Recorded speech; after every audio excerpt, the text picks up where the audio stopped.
তো মামা, আপনি যে এই কাজটা করেন, আপনার অনুভূতি কি বলেন একটু প্লিজ আমাদের মাঝে অনুভূতিটা শেয়ার করেন। প্রায় 30 বছর আগে অনেক ভালো ছিলাম, এখন এই কাজের চাহিদা বেড়ে গেছে, অনুভূতি আছে আমরা তা- কোনো রকম। চলতেছে আর কি, তাই না? হ্যাঁ, যাক, ভালো। আগে ভালো ছিল, হ্যাঁ, হ্যাঁ। আগে অনেক ভালো ভালো কাজ করতাম, ছবি আঁকতাম, কিন্তু ছবি সবগুলো হয় না।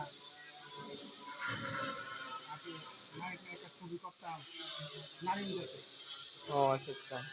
ঢাকায়। হ্যাঁ, খারদানা দোকান নাম ছিল, এক খাবের নাম ছিল খারদানা। আমার উস্তাদের নাম ছিল হরেন্দ্র প্রসাদ। হ্যাঁ, হ্যাঁ, হ্যাঁ। তো সে সময় সিনেমা ব্যানার করতাম, এখন সেগুলো হয় না, এখন বললে তো বিশ্বাস করে। এখন আসি বিভিন্ন কোম্পানির কাজ করে মাঝে মাঝে হয়তো যে একটা করে। যাক, তাহলে চলতেছে নাকি, বেঁচে তো থাকতে পারতেছেন। হ্যাঁ, আল্লাহ রাখছে, আল্লাহকে তো হাজার শুকরিয়া। যাক, ভালো। কোনো সমস্যা অসুবিধা নাই। হয় না, আল্লাহ বেশ তিনটে বাচ্চা নিয়ে আল্লাহ ভালো চালাচ্ছে।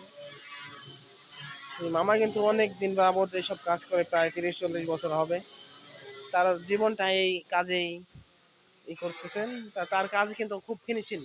আপনারা দেখলে বুঝতে পারবেন যে কতটা ফিনিশিং। যে আপনার মামা, আমাদেরই মামা, দেখেন যে লিখেছেন সাহা সিমেন্ট। এটা কিন্তু একটা ব্র্যান্ডের নাম, আপনারা ভালো করে জানেন। তারপরে আপনার দেখছেন কি ফিনিশিং, কাজের যে ফিনিশিং, এটা সবাই কাজ করতে পারবে না, এই কাজটা শুধু মামাই করে। দেখছেন, কোনো খুঁত নাই। যাক, সবাই ভালো থাকবেন, সুস্থ থাকবেন, দোয়া করবেন আমার মামার জন্য। তিনি যেন খুব আরো ভালো কোয়ালিটি কাজ পায়। ঠিক আছে? তো খুব ফিনিশিং।